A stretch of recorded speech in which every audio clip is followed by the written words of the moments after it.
Hi friends, good morning. Welcome to Archit institute. ఈ సెషన్లో మనం AP constable mains exam arithmetic paper explanation ఇప్పుడు discuss చేద్దాం. A can do the 1/3 of the work in 15 days, B can do 75% of the same work in 18 days, and C can do the same work in 36 days. B and C work together for 8 days. In how many days will A alone complete the remaining work? A can do the 1/3 of the work in 15 days. ఒకసారి చూడండి, 1/3 of the work ని 15 daysలో complete చేస్తే full work ఎంత time పడుతుందండి ఏకి? ఒకసారి 1/3 of the work 15 daysలో అయితే full work అనేది ఏమవుతుందండి? ఇంటూ 3 చేయాలి, 45 days అవుతుంది. Same B 75% of the work in 18 days అంటే 3/4. 75% అంటే ఫ్రాక్షన్స్ ఎలా రాస్తాం? 3/4 of work. 3/4 of the work in 18 days అంటే 3 parts వర్క్ అనేది 18 days అయితే 4 parts ఏమవుతుందండి? 3 6 జా కదా, 4 6 జా 24 days. అంటే బి అనే వ్యక్తి 24 daysలో వర్క్ కంప్లీట్ చేయగలడు. సి ఏమి ఇచ్చారంటే సి 36 daysలో వర్క్ కంప్లీట్ చేయగలడు. ఓకే, అయితే మనకి ఇప్పుడు ఏం చేయాలంటే టైమ్ అండ్ వర్క్లు ఎలా డేస్ ఇచ్చేటప్పుడు టోటల్ వర్క్ కావాలంటే ఏం చేయాలి? వీటి యొక్క ఎల్సిఎం ఫైండ్ అవుట్ చేయాలి. ఎల్సిఎం ఫైండ్ అవుట్ చేద్దాం.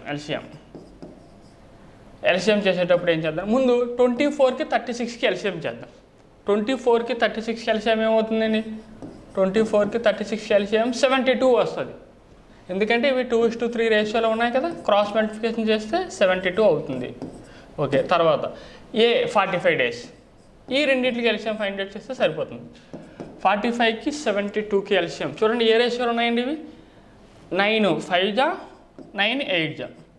క్రాస్ మల్టిప్లికేషన్ చేస్తే మనకి ఎల్సిఎం వస్తుంది. 45 into 8 కానీ 5 into 72 కానీ. 5 into 72 అంటే ఏమవుతుందండి? 360 అవుతుంది.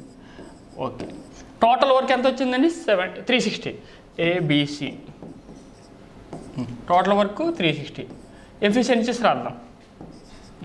360/45 ఏ యొక్క ఎఫిషియన్సీ ఎంత అవుతుంది? 360/45 అంటే 8 అవుతుంది.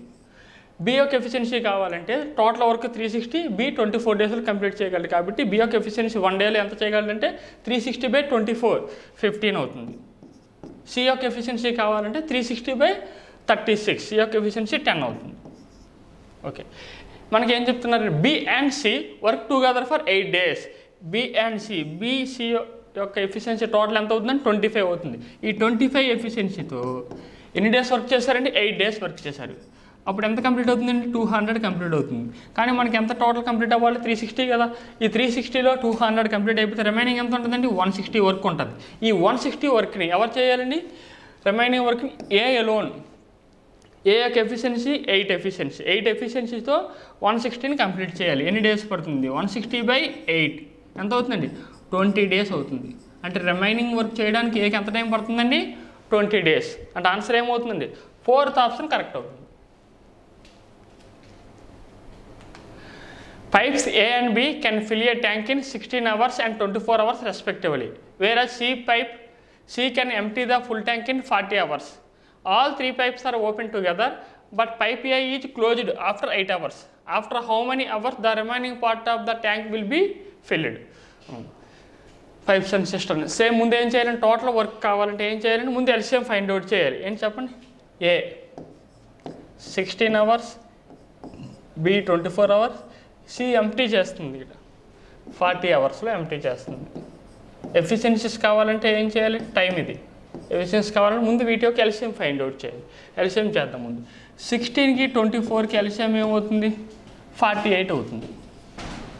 ఇప్పుడు 48కి 48కి ఎల్సిఎం చేస్తే ఇవి 5:6 రేషియోలో ఉన్నాయి కాబట్టి క్రాస్ మల్టిప్లికేషన్ చేస్తే 240 అనేది ఏమవుతుందండి? టోటల్ వర్క్ అవుతుంది.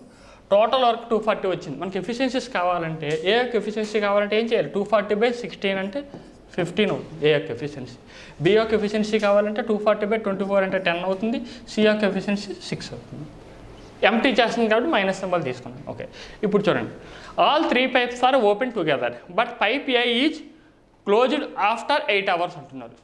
3 ఓపెన్ అయ్యాయి అనుకోండి, 15 + 10 25, ఇది ఎంటీ చేస్తుంది, 6 ఎంటీ చేస్తుంది, 19 అవుతుంది. ఈ 19తో ఏ అనేది 8 hours క్లోజ్ అయిపోయింది. ఓకే, ఈ 19 కలిపి 8 hours వర్క్ చేశాయి. 19 ఎఫిషియన్సీతో 8 hours వర్క్ చేశాయి. 19 × 8 ఎంత అవుతుందండి? 152 కంప్లీట్ చేసాయి. టోటల్ కంప్లీట్ ఎంత అవ్వాలండి? 240 అవ్వాలి. 240లో 152 కంప్లీట్ అయిపోయి, అంటే రిమైనింగ్ ఇంకెంత ఉంటుందండి? 88 పెండింగ్ ఉంటుంది. ఇప్పుడు ఏ లెఫ్ట్ అయిపోయాడు. ఏ లెఫ్ట్ అయిపోతే రిమైనింగ్ ఎవరు ఉంటారు? బీసీ మాత్రమే ఉంటారు. బీసీ యొక్క efficiency B plus C, B minus C efficiency ఎంత అండి? 4 కదా ఎఫిషియన్సీ. అయితే మనం కంప్లీట్ చేయాల్సిందంటే 88. 88/4 ఎంత వస్తుందండి? 22 hours పడుతుంది టైం. ఆన్సర్ ఏమవుతుందండి? సెకండ్ ఆప్షన్ కరెక్ట్ అవుతుంది. When 67 power of 67 plus 67 is divided by 68, the remainder is. Reminder అడుగుతున్నారు చూడండి. 67 పవర్ ఆఫ్ 67 ప్లస్ 67/68 రిమైండర్ ఏమొస్తుంది? ఇప్పుడు 68 ఉంది కదండి, ఇక్కడ చూస్తే 68 కదా, ఇది 67 ఎలా రాయొచ్చండి? 68 - 1 హోల్ పవర్ ఆఫ్ 67గా రాయొచ్చు కదా. ఇక్కడ ఏముంటుందండి? 67 ఎలా వదలండి ఇది. ఇప్పుడు 68 అంటే 68/68 అంటే 0 అయిపోతుంది, వదిలేయచ్చు. ఇక్కడ -1 ఉంది, -1 పవర్ ఆఫ్ ఆడ్ కదా, ఇది ఎలాగ డిలీట్ చేసేయండి 68. -1 power of odd number, -1 power of odd అంటే ఏమవుతుందండి? -1 వస్తుంది. ఏమొస్తుందండి? -1 + 67/68 ఏమవుతుందండి? 66/68. రిమైండర్ ఏమొస్తుందండి? 66/68 అంటే రిమైండర్ 66 వస్తుంది. అంటే ఆన్సర్ ఏమవుతుంది? థర్డ్ ఆప్షన్ కరెక్ట్ అవుతుంది. What is the unit digit of 217413 × 819 power of 547 × 414 power of 624 × 342 power of 812? Unit digit అడుగుతున్నారు. యూనిట్ డిజిట్ అడిగేటప్పుడు మనకి ఓన్లీ యూనిట్ డిజిట్ మాత్రం కంపేర్ చేయాలి. ఇవన్నీ డిలీట్ చేసేయండి, ఇవి అవసరం లేదు. 41, 34 ఓన్లీ చూసుకోండి. 7 పవర్ ఆఫ్ 413. ఎప్పుడైనా చూడండి 7 అనే నెంబర్ ఉంది కదా, లాజిక్ చూడండి. 7కి ఎవ్రీ 4 టైమ్స్కి మళ్ళీ యూనిట్ డిజిట్ సేమ్ వస్తుంది చూడండి, 4 టైమ్స్కి. ఇప్పుడు 7 పవర్ ఆఫ్ 1 అంటే యూనిట్ డిజిట్లో 7 వస్తుందండి. 7 స్క్వేర్ అనుకోండి, యూనిట్ డిజిట్లో ఏమొస్తుంది? 49 కదా, 9 వస్తుంది. 7 క్యూబ్ అనుకోండి, 343 కాబట్టి యూనిట్ డిజిట్లో 3 వస్తుంది. 7 పవర్ ఆఫ్ 4 అనుకోండి, 49 × 49 2401 1 వస్తుంది. నెక్స్ట్ 7 పవర్ ఆఫ్ 5 అనుకోండి, మీకు మళ్ళీ ఏమొస్తుందంటే 1 × 7 అంటే మరి యూనిట్ డిజిట్లో 7 వచ్చేస్తుంది. అందువల్ల మీరు ఎవ్రీ 4 టైమ్సే తీసుకోవాలి.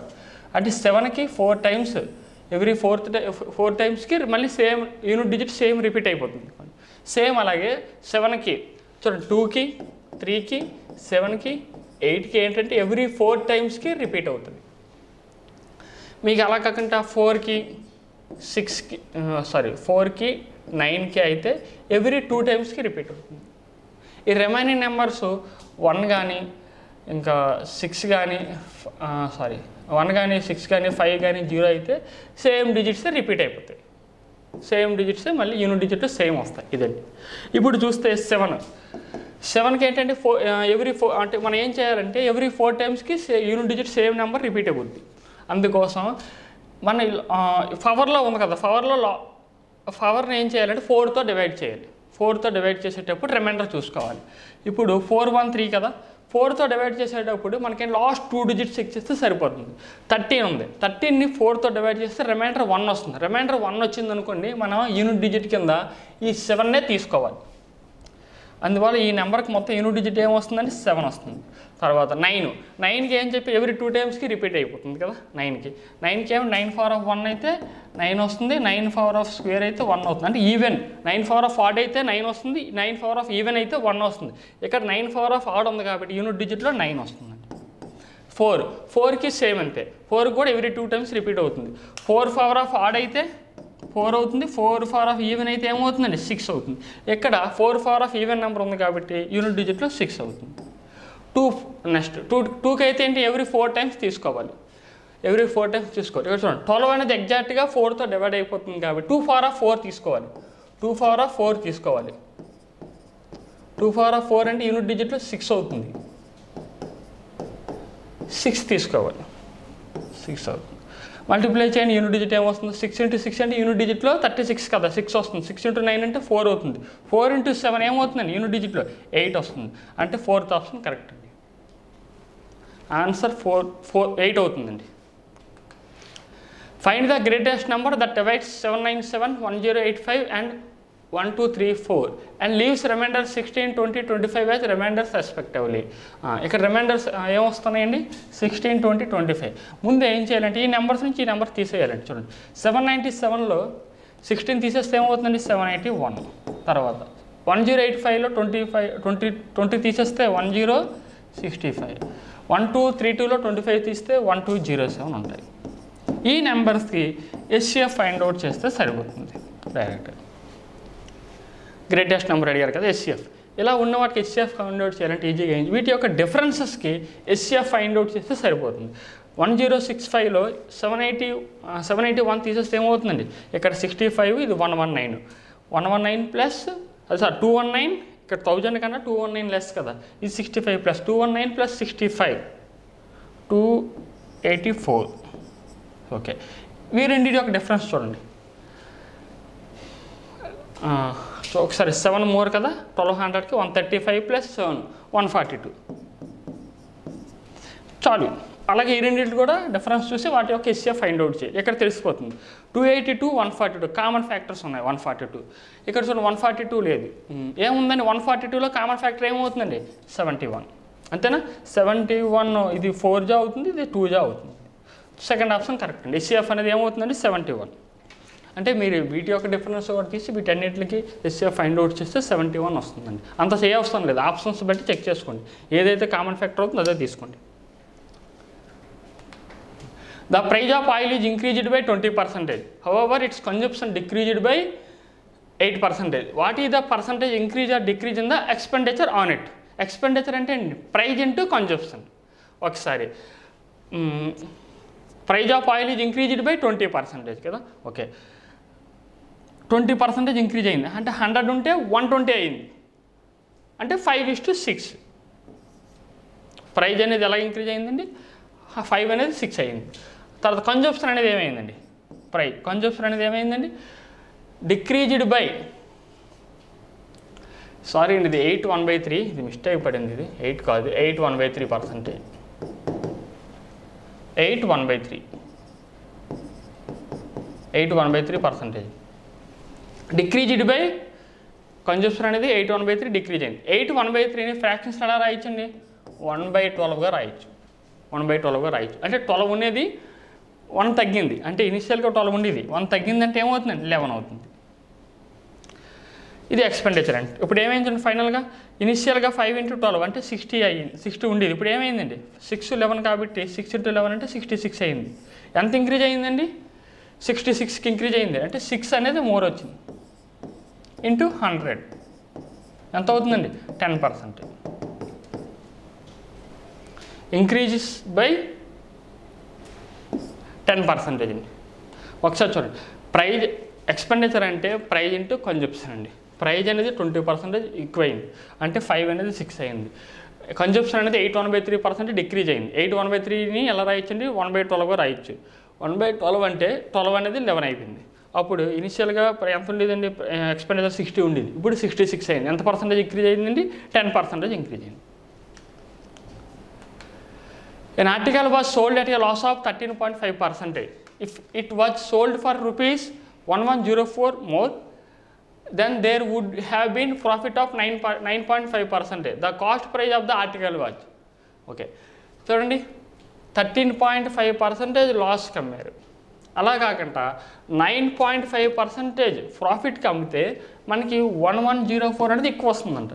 అంటే ఇక్కడ 13.5 లెస్ ఉండేది 9.5 మోర్ అయింది. అంటే టోటల్ ఎంత పర్సెంటేజ్ చేంజ్ వచ్చిందండి? 23% చేంజ్ వచ్చింది. ఈ 23% అనేది దేనికి ఈక్వల్ చేయాలండి? 1104. అయితే కాస్ట్ ప్రైస్ అంటే మనం 100% కింద తీసుకుంటాం. ఇది ఎంత? ఒకసారి పర్సంటేజ్ క్యాన్సిల్ చేసేయండి. ఇక్కడ 23 కదా, 23 4 ఎంతండి? 92 అయితే ఇంకెంత ఉంటుంది? 184 ఉంటుంది. 184 కాబట్టి 23/8 అవుతుంది. 48 × 100 అంటే కాస్ట్ ప్రైస్ ఎంత అండి? 4800. అంటే సెకండ్ ఆప్షన్ కరెక్ట్ అవుతుంది. An article is marked 35% above its cost if a profit of 20% is earned by selling the article, then the discount percent offered on the market price of the article is. ఒకసారి initial cost praise మనం 100 అనుకున్నాం. ఇది selling price, ఇది market price. Cost praise 100 అనుకుంటే ఏం చెప్తున్నారండి, market 35% above it's cost అంటున్నారు. అంటే మార్కెట్ ప్రైస్ ఏమవుతుందండి 135 అవుతుంది. If A profit of 20% is earned by selling the article. Profit దేని మీద వస్తుందండి, కాస్ట్ ప్రైజ్ మీద వస్తుంది. 20% వచ్చిందంట, అంటే సెల్లింగ్ ప్రైజ్ అనేది ఎంత అవుతుందండి 120. Then the discount percentage offered on the market price of the article. Discount దేని మీద ఇస్తామండి, ఎప్పుడైనా మార్కెట్ ప్రైజ్ మీద ఇస్తాం. డిస్కౌంట్ ఇచ్చిన తర్వాత అది ఏ ప్రైజ్ అవుతుంది, సెల్లింగ్ ప్రైజ్ అవుతుంది. డిస్కౌంట్ ఎంత ఇచ్చారంటే 15 ఇచ్చారు. 15 గా తగ్గింది అవుట్ ఆఫ్ 135 ఇంటూ 100. 15 1 జా 15 9 జా 100/9 అంటే ఏమవుతుంది 11/9%. అంటే ఆన్సర్ ఏమవుతుందండి 11/9. ఇక్కడ మిస్టేక్, ఆప్షన్ మిస్టేక్ వచ్చిందండి. 11/9 అండి. 11/9 ఆన్సర్ అండి. Third option correct. 11/9 answer. The rate of simple interest for first 3 years is 8%, for next 4 years is 8.5%, and the period beyond 7 years it is 7.5% per annum. If the total simple interest at the end of 13 years is 9270, find the initial investment end of 13 years and total 13 years అండి. Okay, first 3 yearsకి 8% చెప్పిన. First 3 yearsకి 8% చొప్పున అంటే 3 × 8 ఎంత అవుతుందండి 24%. First 3 yearsకి ఎంత percentage వస్తుందండి 24% వస్తుంది ప్రిన్సిపల్లో. తర్వాత నెక్స్ట్ 4 yearsకి 8.5% చొప్పున అంటే ఏమవుతుందండి 8.5 × 4.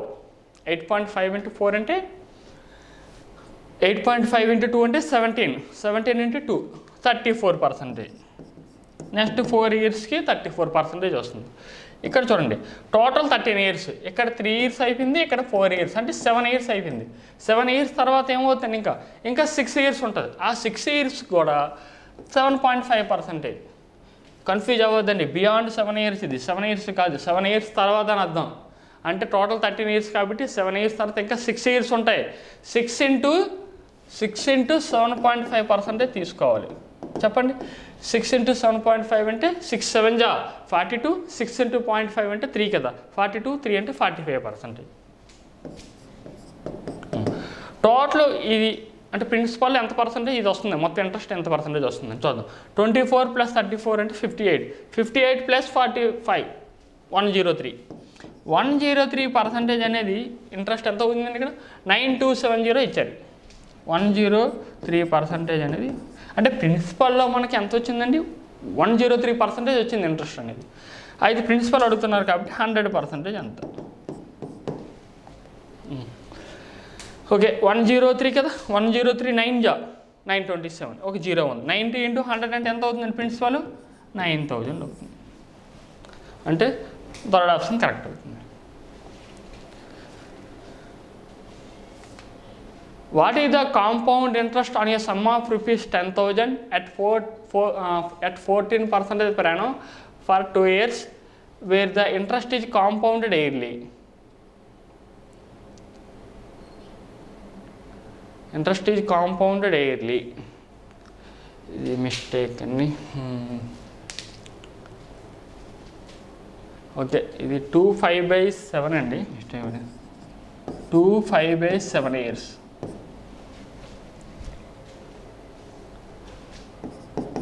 2/5/7 years అండి, ఇది మిస్టేక్ పడింది. What is the compound interest అనే sum of ₹10,000 at 14% per annum for 2/5/7 years where the interest is compounded yearly. 2/5/7 years అండి ఇది. ఒకసారి చూస్తే రేట్ ఆఫ్ ఇంట్రెస్ట్ ఎంత అండి 14% కదా. ఫస్ట్ ఇయర్ ఏమవుతుందండి 14% వస్తుంది. సెకండ్ ఇయర్ కూడా మళ్ళీ 14% చూడాలి. కానీ థర్డ్ ఇయర్ వచ్చేసరికి ఓన్లీ 5/7 years మాత్రమే. 5/7 years మాత్రమే. పర్ యానం అయితే 14%. 5/7 years అంటే 5/7 × 14 చేయాలి, 10% వస్తుంది. థర్డ్ ఇయర్కి ఏమొస్తుందండి 10%. ఓకే, ఇది ఎక్స్, ఇది వై, ఇది జెడ్ అనుకోండి. First year 14%, second year 14%, third year 10% మాత్రం. XYZ అనుకుంటే వీటికి ఇంట్రెస్ట్ ఎలా కడుతుంది? XYZ అంటే చూడండి ఫార్ములా రాస్తాను అనమాట. X ప్లస్ వై అంటే total interest rate of interest ఎంతో ఫైండ్ అవుట్ చేద్దాం. X plus Y plus Z, తర్వాత XY plus YZ plus ZX by 100, తర్వాత XYZ బై 10,000 తీసుకోవాలి. X plus Y plus Z అంటే 14 ప్లస్ 14 ప్లస్ 10 ఎంత అవుతుందండి? 38. తర్వాత X ఇంటూ వై 14 ఇంటూ 14 అంటే 196, YZ అంటే 140, ZX అంటే 140 బై 100. తర్వాత XYZ అంటే 196 ఇంటూ 10 అంటే 1960 బై 10,000.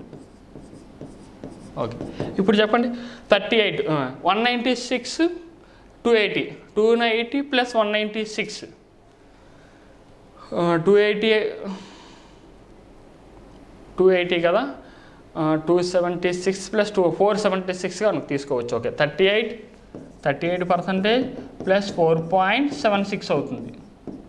అర్థమైందండి? ఎందుకంటే ఇక్కడ 100 కదా, 476 బై 100 అంటే 4.76, 190 బై 10,000 అంటే 0.196 ఇలా వస్తుందండి. ఒకసారి 38 ప్లస్ 4 అంటే 42, ఒకసారి యాడ్ చేస్తే ఏమవుతుందండి? 42. ఒకసారి ఇక్కడ లాస్ట్లో యూనిట్ డిజిట్లో 6. ఓకే, 9 ప్లస్ 6 అంటే 5 వస్తుంది. 1 ప్లస్ 7 ప్లస్ 1 9 వస్తుంది. 42.956%. 42.956% అంటే టోటల్ రేట్ ఆఫ్ ఇంట్రెస్ట్ ఎంత అవుతుందండి? 42.956% వస్తుంది. ప్రిన్సిపల్ ఎంత ఇచ్చారండి? 10,000 ఇచ్చారు. 10,000లో 42.956 అంటే ఏం చేయాలండి? జీరోస్ తీసేయాలి. 4295.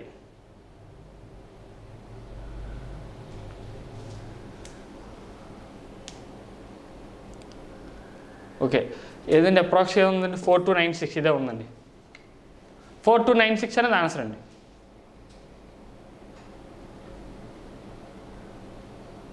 ఓకే, 4296 రిలేటెడ్గా ఇది సెకండ్ ఆప్షన్ ఉంది.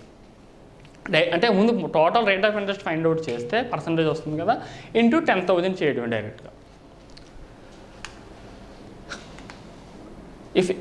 If X is subtracted from each of the numbers 20, 37, 54 and 105, then the numbers so obtained in this order are in proportion. What is the mean proportional between 7x minus 5 into x plus 1? Direct mean proportional అంటే ఏం చేయాలంటే root over a into b అనుకుంటాం కదా. Okay, 7x minus 5 into x plus 1 ఇలా ఇచ్చేటప్పుడు direct ఏంటంటే ఈ X values తీసుకోవాలండి, ఏదో ఒక నెంబర్ అంటే కాన్స్టెంట్ నెంబర్స్ 1 2 3 అలా తీసుకోవాలి. అది చెక్ చేయాలి, దీంట్లో సబ్స్టిట్యూట్ చేయాలి.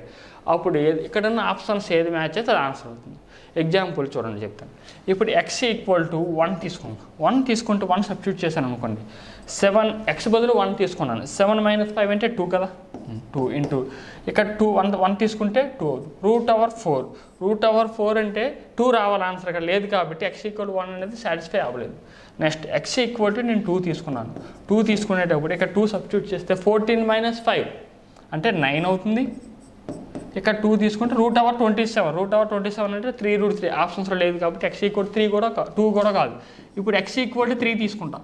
3 తీసుకున్నప్పుడు 3 సబ్స్టిట్యూట్ చేస్తే 21 minus 5 16. ఇక్కడ 3 తీసుకుంటే 3 plus 1 అంటే 4. రూట్ ఓవర్ 64 అంటే 8 అవుతుంది. 8 అయ్యిందంటే ఆప్షన్స్లో 8 ఉందండి, 8 ఉంది కాబట్టి ఇది ఆన్సర్ అవుతుంది. డైరెక్ట్గా ఇలా మీరు క్రాస్ చెక్ చేయొచ్చు ఆప్షన్స్ ద్వారా.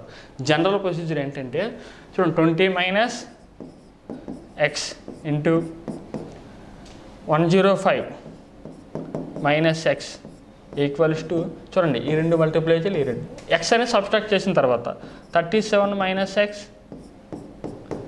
54 minus x. మీరు ఆప్షన్ కావాలంటే ఎక్స్ ఈక్వల్ 3ని ఇక్కడ సబ్స్టిట్యూట్ చేయండి, క్రాస్ చెక్ చేసుకోండి, అలా అయినా ఆన్సర్ వస్తుంది. ఏమవుతుందండి 3 సబ్స్టిట్యూట్ చేస్తే 17 into 102 ఈక్వల్ టు 34 into 51 వచ్చేస్తుంది. సింపుల్గా ఏం చేద్దామంటే రూట్ ఓవర్ ఏబీ ఉంది కదా, ఇందులో ఎక్స్ 1 2 3 అలా సబ్స్టిట్యూట్ చేస్తే మనకి ఆన్సర్ ఈజీగా వస్తుంది. ఆన్సర్ ఏమవుతుందండి? First option. In a coloured picture of red and green colour, red and green colour used in the ratio 2:3 respectively. If in the upper half green is to red is 5:4, then the lower of red is to green ratio is. ఇలా ఇచ్చేటప్పుడు ఏం చేయాలంటే మనం ఇలా total ఇలా తీసుకుందామండి box, దీన్ని upper half అనుకుందాం, ఇది లోవర్ హాఫ్ అనుకుందాం. ఓకేలా ఉంది. ఇక్కడ 2 3 టోటల్ 5 పార్ట్స్ ఉన్నాయి. ఇక్కడ ఎన్ని ఉన్నాయండి? 9 పార్ట్స్ ఉన్నాయి. 9 ఇది 5, 9 × 5 45, టోటల్ 45. అంటే అప్పర్ హాఫ్ని 45 పార్ట్స్ కింద అనుకుందాం, లోవర్ హాఫ్ని కూడా 45 పార్ట్స్ కింద అనుకుందాం. టోటల్ 90. టోటల్ 90 తీసుకున్నాను. అప్పర్ హాఫ్ని 45, లోవర్ హాఫ్ని 45 అనుకుంటున్నాను. ఇప్పుడు ఏం చెప్తున్నారంటే టోటల్ 90 కదా, ఈ 90లో రెడ్ గ్రీను, రెడ్ ఎక్కడ తీసుకుందాం, గ్రీన్ ఎక్కడ తీసుకుందాం. ఓకే, రెడ్ గ్రీన్ ఎలా ఉన్నాయండి? 2:3 రేషియోలు ఉన్నాయి. టోటల్ 90 కదా, 90లో రెడ్ గ్రీన్ ఏ రేషియోలు ఉన్నాయండి? 2:3 రేషియోలో ఉన్నాయి. టోటల్ 5 పార్ట్స్ కదా, 5 18s అవుతుంది కదా, 2 18s, రెడ్ అంటే 36 అవుతుంది, గ్రీను 54 అవుతుంది. ఇది ఇన్ ద అప్పర్ హాఫ్లో, అప్పర్ హాఫ్ అంటే ఇది కదా, గ్రీను రెడ్ 5:4 రేషియోలు ఉన్నాయి. అప్పర్ హాఫ్ అంటే ఈ 45లో గ్రీను రెడ్ ఎలా ఉన్నాయండి? 5:4 రేషియోలు ఉన్నాయి. అంటే అప్పర్ హాఫ్ టోటల్ 9 పార్ట్స్ కదా, ఈ 45 9 పార్ట్స్ కింద, అంటే 1 పార్ట్ 5 అవుతుంది. ఓకే, ఏం చెప్తున్నాను నేను? Green 5 parts, red 4 parts.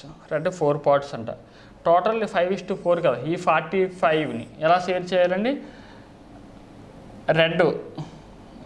Green red 4 parts కదా, టోటల్ 9 పార్ట్స్ 45 అంటే 1 పార్ట్ 5 అవుతుంది. 4 × 5 20, రెడ్ 20, గ్రీన్ 25.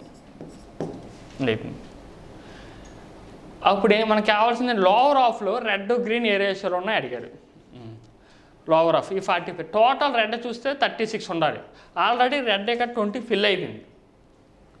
టోటల్ రెడ్ 36 కదా, ఆల్రెడీ రెడ్ 20 ఫిల్ అయిపోయింది కాబట్టి ఇంకెంత ఉంటుందండి? రెడ్ 16 ఉంటుంది. అంతే కదా. టోటల్ గ్రీన్ ఎంత అండి? 54, ఆల్రెడీ 25 ఫిల్ అయిపోయింది కాబట్టి ఇంకా గ్రీన్ ఎంత ఉంటుందండి? 29. అంతే. 16 + 29 అంటే 45 సరిపోయింది కదా. ఓకే, రెడ్ గ్రీన్ ఏ రేషియోలో ఉన్నాయి అడిగారు. లోవర్ హాఫ్లో red 16, green 29, 16:29, 4th option correct అండి. సింపుల్గా ఏం చేయాలని చూడండి, ఇక్కడ 5 పార్ట్స్, ఇక్కడ 9 పార్ట్స్ కదా, 5 × 9 45, అప్పర్ హాఫ్ని 45 తీసుకొని లోవర్ హాఫ్ని 45 తీసుకుని టోటల్ 90 అవుద్ది. ఈ 90ని రెడ్ గ్రీన్ ఏ రేషియోలో ఉన్నాయి? 2:3 అంటే 36 54, ఇలా తీసుకుంటే ఈజీగా ఆన్సర్ వస్తుంది. The ratio of the number of boys to the number of girls in a school of 640 students is 5:3. Total 640 students ఉన్నారు. బాయ్స్ ఎంతమంది అండి? 400, గర్ల్స్ ఎంతమంది అండి? 240. అంతే కదా, టోటల్ 8 పార్ట్స్ కదా, 8 80s అవుతుంది కదా, 5 80s, boys 400, girls 240. If 30 more girls are admitted. Okay, ఒకసారి చూద్దాం. బాయ్స్ 400 ఉన్నారు, గర్ల్స్ 240 కదా, 30 more girls వచ్చిన తర్వాత ఏమయ్యారండి? Then how many more boys should be admitted that the ratio of the boys to the girls. Boys ఎంతమందిని add చేస్తే ratio ఎలా ఉందండి? 14:9 అవ్వాలంట. 240 + 30 270. 270 అంటే 9 30s అవుతుంది. 30 × 14 420. 420లో 400 చేస్తే ఎక్స్ ఎంత వస్తుందండి? 20 వస్తుంది. అంటే 20 బాయ్స్ని అడ్మిట్ చేస్తే మనకి బాయ్స్ గర్ల్స్ యొక్క రేషియో 14:9 వస్తుందండి. 4th option correct, 3rd option correct అవుతుంది. The ratio of the present age of P and Q is 7:3. After 4 years, the ratio of their ages becomes 2:1. What is the present age of P? Present age of P అడిగారు. ఇక్కడ ఇచ్చిన ratio కూడా present age of P and Q ఇచ్చారు. P7 ఇచ్చారు ratio. అడిగింది present age. 7 multiples ఎన్ని ఉన్నాయండి? Second option answer అవుతుంది. ఒక ఆప్షన్ ఇచ్చారు కదా. ఏజెస్ ఎప్పుడు ఇచ్చినా మనం ఏం చేయాలంటే ఆప్షన్స్ చెక్ చేయాలి, రేషియోస్ మల్టిపుల్స్ చెక్ చేసుకుంటూ వెళ్ళాలి. చూడండి ప్రజెంట్ ఏజెస్ 7:3 కదా, 4 years తర్వాత 2:1 అయింది. చూడండి ఇక్కడ డిఫరెన్స్ 4 ఉంది, ఇక్కడ డిఫరెన్స్ 1 ఉంది. అందువల్ల దీన్ని డిఫరెన్స్ 1తో మల్టిప్లై చేయాలి, దీన్ని 4తో మల్టిప్లై చేయాలి. ఏమవుతుందండి అప్పుడు 7 3 అయ్యాయి, ఇక్కడ 8 4 అవుతుంది. ఎంత ఇంక్రీజ్ అయిందండి? 4 ఇంక్రీజ్ అయింది.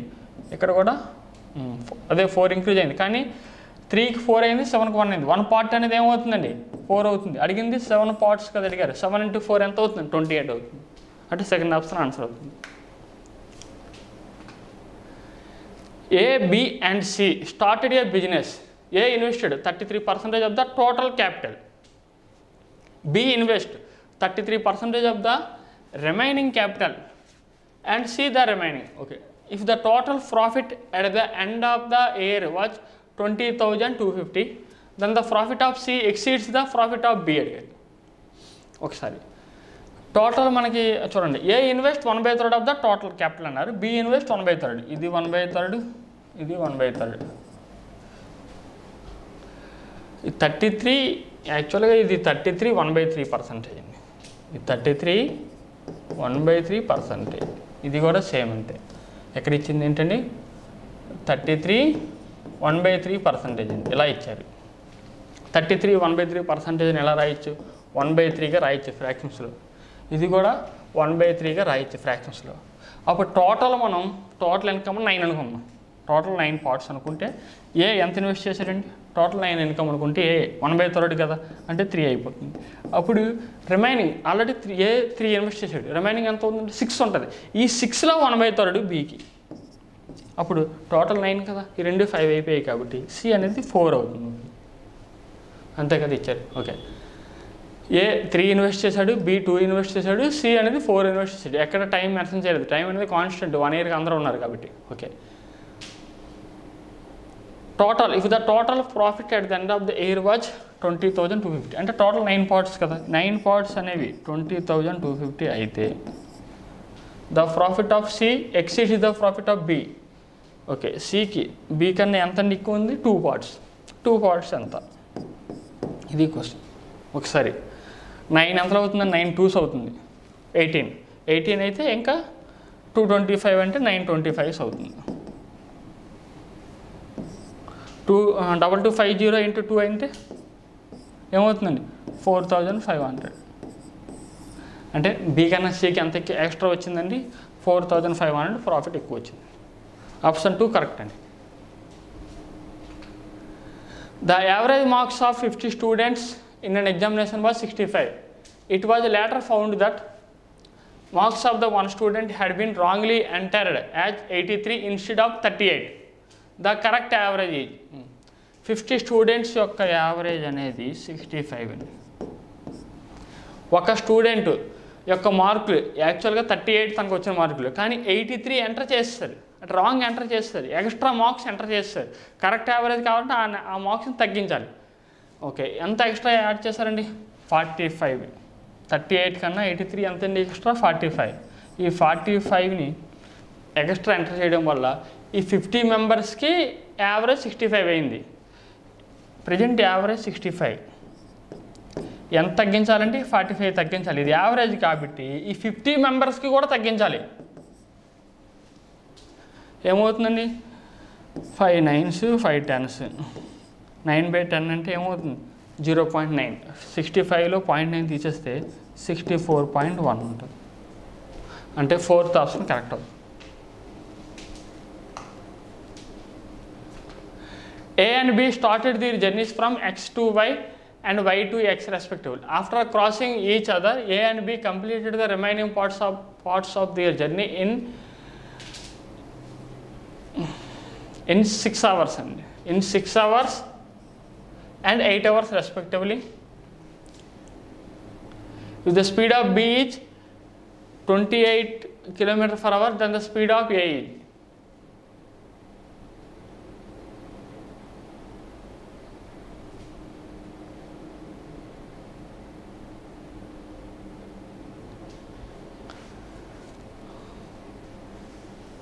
ఓకే.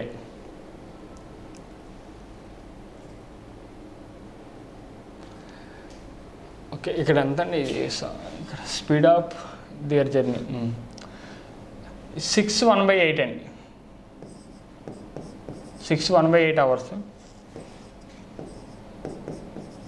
ఓకే, ఒకసారి చూడండి. ఏ అండ్ బి వరుసగా ఎక్స్ నుండి వైకి మరియు వై నుండి ఎక్స్కి తమ ప్రయాణాలు ప్రారంభించారు. ఒకరినొకరు దాటిన తర్వాత ఏ మరియు బి వారి ప్రయాణంలో మిగిలిన భాగాలను వరుసగా 6/1/8 అవర్స్ తర్వాత 8 అవర్స్లో పూర్తి చేశారు.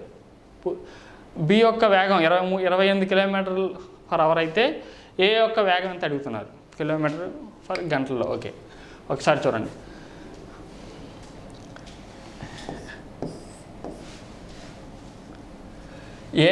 ఏ నుండి ఓకే ఎక్స్ నుండి వైకి వెళ్ళాలండి. ఏబి ఆపోజిట్లో స్టార్ట్ అవుతున్నారు. ఒకరినొకరు క్రాస్ చేసినప్పుడు తర్వాత ఒకరినొకరు మీట్ అయిన తర్వాత ఏకి బికి వైకి వెళ్ళడానికి 6/1/8 అవర్స్ అవుతుంది. బీకి నుంచి ఎక్స్కి వెళ్ళడానికి ఒకరినొకరు క్రాస్ అయిన తర్వాత 8 అవర్స్ అవుతుంది. ఏ యొక్క స్పీడ్ అడిగారు, బి యొక్క స్పీడ్ 28 km ఇచ్చారు. ఒకరినొకరు ఇలా క్రాస్ అయిన తర్వాత వాటి యొక్క స్పీడ్స్ రేషియో ఎలా ఉంటాయంటే S1/S2 √T2/T1 అవుతుందండి. ఈ ఫార్ములా గుర్తుంచుకోవాలండి. ఎప్పుడండి ఇది ఆపోజిట్లో వస్తున్నప్పుడు ఒకరినొకరు క్రాస్ అయిన తర్వాత T1 అవర్స్ T2 అవర్స్ అనుకోండి. అప్పుడు ఏ యొక్క స్పీడ్ S1 అయితే బి యొక్క స్పీడ్ S2 అయితే ఫార్ములా ఏంటంటే S1/S2 √T2/T1. ఇప్పుడు చూస్తే S1 మనకు కావాలి. S1 అంటే ఏ యొక్క స్పీడ్, SA అనుకోండి. బి యొక్క స్పీడ్ ఇచ్చేసారు, ఎంత ఇచ్చారండి 28 ఇచ్చారు. √T2. T2 అంటే 6/1/8 అవర్స్. 6/1/8 అవర్స్ ఎలా ఇచ్చండి, 6/1/8 అంటే 49/8. T1 అంటే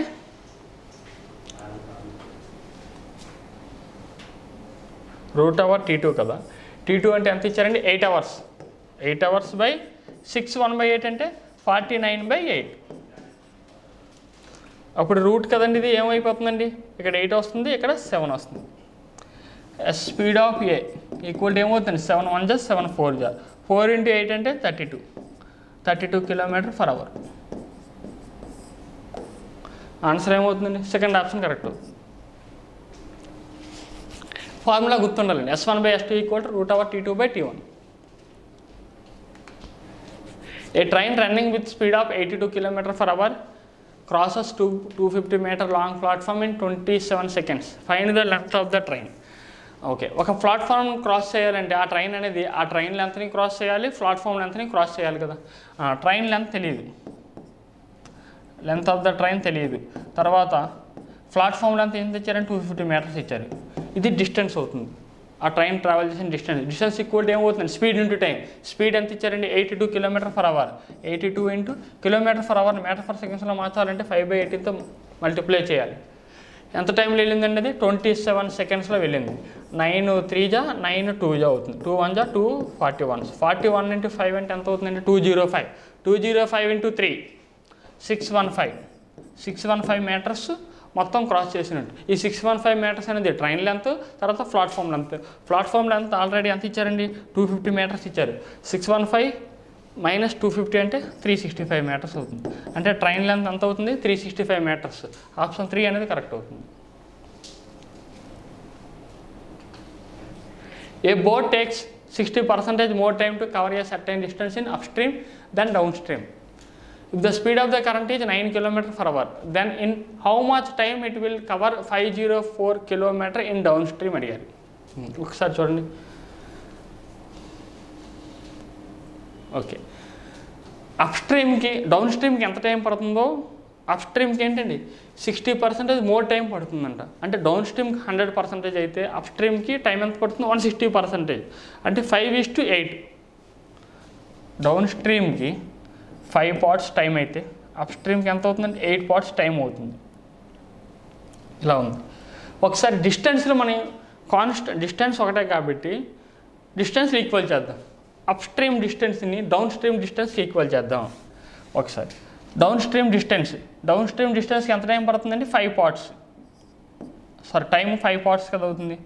ఇంటూ డౌన్ స్ట్రీమ్ యొక్క స్పీడ్ ఏమవుతుంది బోట్ యొక్క స్పీడ్ x అనుకుంటే కరెంట్ స్పీడ్ ఆల్రెడీ 9 km/h ఇచ్చేసరి. అప్ స్ట్రీమ్ యొక్క టైం 8 పార్ట్స్ ఉంటే స్పీడ్ ఏమవుతుందండి x - 9 మెన్షన్ చేశారు కదా. అప్పుడు మనకి బోట్ యొక్క స్పీడ్ వస్తుంది 5x + 45 = 8x - 72. 3x equal to ఏమవుతుంది 117 అవుతుంది. x = 39 km/h. బోట్ యొక్క స్పీడ్ ఎంత వచ్చిందండి 39 km/h ఇచ్చారు. అయితే మనకి 504 km డౌన్ స్ట్రీమ్ కోసం ఎంత టైం పడుతుంది అడిగారు. డౌన్ స్ట్రీమ్ టైం కావాలి కాబట్టి ఏమవుతుందండి డిస్టెన్స్ 504 డౌన్ స్ట్రీమ్ అంటే x + 5 చేయాలి, 2 యాడ్ చేయాలి కదా. బోట్ స్పీడ్ 39 ఇంకా కరెంట్ స్పీడ్ 9. 39 + 9 ఎంత అవుతుంది 52 అవుతుంది. సారీ 48. 39 + 9 అంటే 48 కదా. ఒకసారి చేయండి. 48 10 480 ఇంకా 24 ఉంటుంది కాబట్టి 48లో ఆఫ్ కదా 10.5 అవర్స్ అవుతుంది. ఏమవుతుంది సెకండ్ ఆప్షన్ కరెక్ట్ అవుతుంది.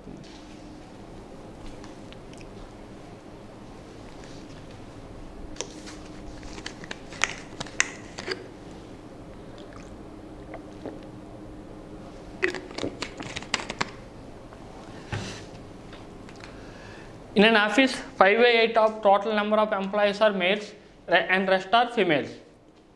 2/5 of the number of males are non-technical workers, while 2/3 of the number of females are technical workers. What fraction of the total number of employees are technical workers అడిగారు. Technical workers ఉన్నారు కదా, వాళ్ళు total ఎంప్లాయీస్లో fractions అడిగారు. ఇప్పుడు ఇలా ఇచ్చేటప్పుడు ఎప్పుడేం చూడండి, ఇక్కడ ఫ్రాక్షన్స్ ఉన్నాయి అనుకోండి 5/8, ఇక్కడ 8 ఉంది, ఇక్కడ 5 ఉంది డినామినేటర్లో, నెక్స్ట్ ఇక్కడ 2 ఉంది. వీటి యొక్క డినామినేటర్స్కి ఎల్సిఎం ఫైండ్ అవుట్ చేయాలి. ఎల్సిఎం ఫైండ్ అవుట్ దాన్ని టోటల్ నెంబర్గా మనం తీసుకోవాలి. 8, 5, 3 ఇవి కోప్రైవ్ నెంబర్స్ అండి. 8, 5, 3 ఎల్సిఎం ఏమవుతుందండి మల్టిప్లై చేసేయాలి డైరెక్ట్గా. ఎంత అవుతుందండి 120.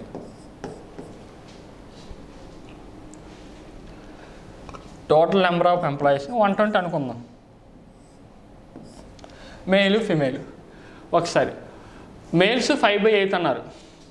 120లో 5/8 అంటే ఏమవుతుందండి 5/8 × 120 చేయాలి. ఒకసారి 8/15 కదా అవుతుంది. అంటే మేల్ ఎంప్లాయీస్ ఎంతమంది అవుతారండి 75. అప్పుడు ఫీమేల్ ఎంప్లాయీస్ 45 అవుతారు. తర్వాత మేల్ ఎంప్లాయీస్లో 2/5 నాన్ టెక్నికల్ అంటున్నారు. నాన్ టెక్నికల్ అంట, నాన్ టెక్నికల్ ఇది టెక్నికల్. 2/5 కదా, 75లో 2/5, 75 × 2/5 అంటే ఎంత అవుతారు 30 అవుతారు. అయితే రిమైనింగ్ 45 అవుతారు.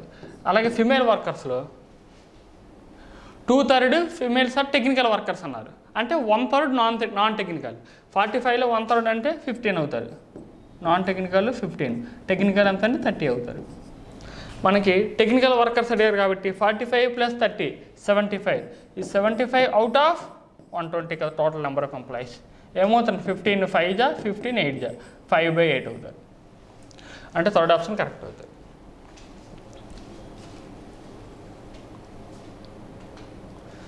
The 6th term of an AP is 6 and the 16th term is 14. What is the 27th term అడిగారు. మనకి 6th term అంటే ఏం రాయొచ్చండి A + 5D = 6 ఇచ్చారు. 16th term అంటే A + 15D = 14 ఇచ్చారు. సెకండ్ ఈక్వేషన్ నుండి ఫస్ట్ ఈక్వేషన్ తీసేయండి. తీసేస్తే సెకండ్ ఈక్వేషన్ నుండి ఫస్ట్ ఈక్వేషన్ తీసేస్తే 15 ఈ రెండు క్యాన్సిల్ అయిపోతాయి. 15లో 5 తీస్తే 10D రివర్స్లో అండి. 14లో 6 తీస్తే 8 అవుతుంది. అంటే D = ఏమవుతుంది 4/5. కామన్ డిఫరెన్స్ అనేది 4/5 వచ్చింది. ఇప్పుడు ఈ 4/5ని ఫస్ట్ టర్మ్లో వేద్దాం. A + 5D అంటే ఎంత 6 కదా. మనకి ఏ కావాలంటే 5D, 5 × D అంటే ఎంత అండి 4/5 = 6 కదా. 5 క్యాన్సిల్ అయిపోతే A = 2 వస్తుంది. అంటే ఫస్ట్ టర్మ్ ఏమొచ్చిందండి 2 వచ్చింది. కామన్ డిఫరెన్స్ 4/5 వచ్చింది. కావాల్సింది 27th టర్మ్ కాబట్టి 27th టర్మ్ అంటే A + 26D కావాలి. A = 2 వచ్చింది. 26 × D అంటే 4/5. 26 × 4 అంటే 104. 104 + 10 114/5 అంటే 4th option correct. The sum of 6th and 15th term of an AP is equal to the sum of 7th, 10th and 12th term of the same progression. Which term is the series should be necessarily be equals to 0. చూడండి, sum of 6th and 15th. 6th term అంటే ఏమవుతుంది? A plus 5D. 15th term అంటే A plus 14D equals to the 7th term అంటే A plus 6D. 10th term అంటే A plus 9D. 12th term అంటే A plus 11D. దీనికి equal అంటున్నారు. ఏ cancel అయిపోతాయి కదా. 5 plus 14D అంటే 19D equals to the A plus 6 plus 9 అంటే 15 plus 11 26D. అప్పుడు 7 ఏమవుతుందండి? 7D ఈక్వల్ టు -A వస్తుంది, లేకపోతే A ఈక్వల్ టు -7D, ఏదైనా ఒకటే. A ఈక్వల్ టు -7D వస్తుంది. A ఈక్వల్ టు -7D వచ్చింది. Which term of the series should be necessarily B equal to the 0 అన్నారు. ఒకసారి ఇక్కడ చూద్దాం. 10th టర్మ్ కావాలంటే ఏమవుతుందండి? A plus 9D కావాలి. A ఈక్వల్ టు -7D ఇక్కడ సబ్స్టిట్యూట్ చేశాను అనుకోండి, ఏమవుతుందండి? 2D వస్తుంది, అంటే ఇది 0 కాదు, ఇది అవుతుంది. 8th టర్మ్ చూద్దాం. 8th టర్మ్ అంటే A plus 7D కదా. అయితే A equal to -7D substitute చేయండి. -70 plus 7D ఏమవుతుందండి? 70 క్యాన్సిల్ అయిపోయి 0 వస్తుంది. కాబట్టి ఏ టర్మ్ అంటే 0 అవుతుంది? 8th టర్మ్ అవుతుంది. అంటే ఆప్షన్ 2 అనేది కరెక్ట్ అవుతుంది. What is the probability of getting an sum of 9 from 2 throws a dice అన్నారు. ఓకే, డైస్ని 2 times త్రో చేస్తే మనకు సమ్ అనేది 9 రావాలి. 9 రావడానికి పాసిబిలిటీ ఏముంది? ఒకసారి చూడండి. ఒక డై పైన 2 వచ్చింది అనుకోండి, ఇంకో డై పైన మ్యాక్సిమం 6 వస్తుంది. అంటే 9 అనేది రాదు, ఇది అవ్వదు. అంటే మినిమం ఒక డై పైన ఖచ్చితంగా 3 ఉండాలి. సమ్ 9 రావాలంటే ఎనోదో డై పైన ఎంత రావాలండి? 6 రావాలి. ఈ ఒక్క కండిషన్ ఉంటుంది. నెక్స్ట్ కండిషన్, ఒక డై పైన 4 వచ్చింది అనుకోండి, 9 అవ్వాలంటే ఇంకో డై పైన ఎంత రావాలి? 5 రావాలి. ఒక డై పైన 5 వస్తే ఇంకో డై పైన 4 రావాలి. ఇక్కడ కూడా సమ్ 9 అవుతుంది. ఫస్ట్ డై పైన 6 వచ్చిందండి, సెకండ్ డై పైన ఏమో రావాలి? 3 రావాలి. ఈ 4 కండిషన్స్ మాత్రం ఉన్నాయి సమ్ 9 రావడానికి. 2 డైస్ని త్రో చేసేటప్పుడు టోటల్ పాసిబిలిటీస్ ఎన్ని అవుతాయండి? 36 డినామినేటర్లు వేయాలి. ఇక్కడ 4 పాసిబిలిటీస్ ఉన్నాయి. 4/36 అంటే 1/9 అనేది ఆన్సర్ అవుతుందండి. అంటే థర్డ్ ఆప్షన్ కరెక్ట్ అవుతుంది.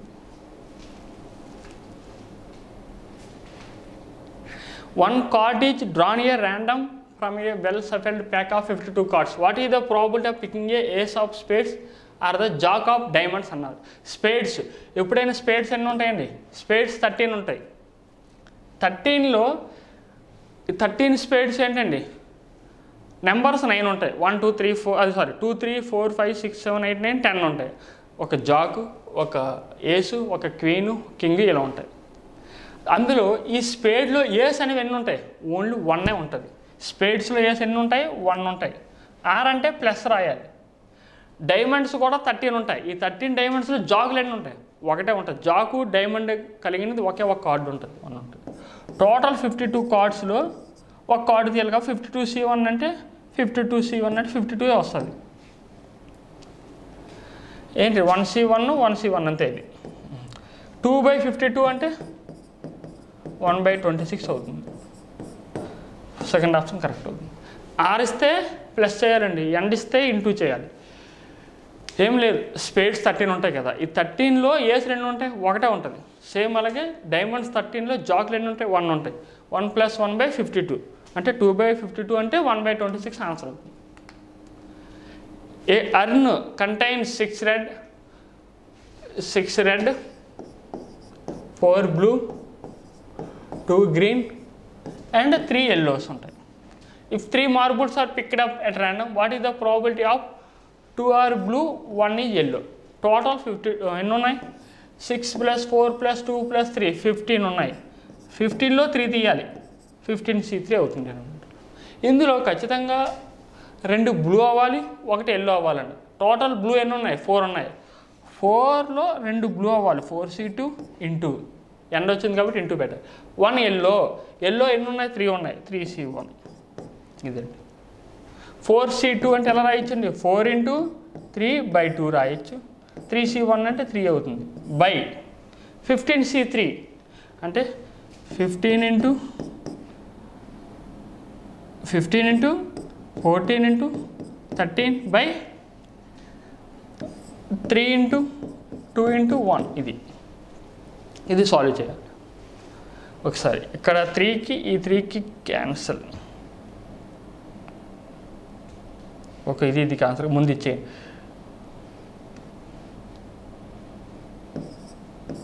ఓకే, ఇది ఈ 3×2 అనేది పైకి వెళ్ళిపోతుంది కదా. ఈ 3 అంటే ఇక్కడ 5 క్యాన్సిల్ అయిపోతుంది, 5తో అవుతుంది. ఇక్కడ 2 అంటే ఈ 2 క్యాన్సిల్ అయిపోతుంది. ఓకే, నెక్స్ట్ 4 కదా, 2s ఇక్కడ 7లో అవుతుంది. ఓకే, డినామినేటర్లో ఏమొస్తుందండి, న్యూమరేటర్లో అయితే 2 × 3 × 3 18 అవుతుంది. డినామినేటర్ వచ్చేసరికి 13 × 7 అంటే 91, 91 × 5 455 వస్తుంది. 18/455 అంటే థర్డ్ ఆప్షన్ కరెక్ట్ అవుతుంది. అంటే ఏం లేదండి, 52 మొత్తం 16 బాల్స్ ఉన్నాయి కదా, ఈ 15 బాల్స్లో 3 బాల్స్ తీయాలి. 15C3. ఈ 15 బాల్స్లో ఈ 3 బాల్స్లో కూడా కండిషన్ ఏమి ఇచ్చారు, 2 బాల్స్ అనేవి బ్లూ అవ్వాలి, ఒక బాల్ అనేది ఎల్లో అవ్వాలి. అందువల్ల 4C2 × 3C1 అంటే దీన్ని సింప్లిఫై చేసి ఆన్సర్ వచ్చేస్తుంది 18/455. థర్డ్ ఆప్షన్ కరెక్ట్ అవుతుంది. Okay, thank you students. ఈ సెషన్ అయితే నెక్స్ట్ సెషన్లో మళ్ళీ కలుగుతాం. ఫ్రెండ్స్, మా ఎంకరేజ్మెంట్ కోసం మన హర్షిత్ ఇన్స్టిట్యూట్ యూట్యూబ్ ఛానల్ని సబ్స్క్రైబ్ చేసుకోండి, లైక్ చేయండి, అలానే షేర్ చేయండి.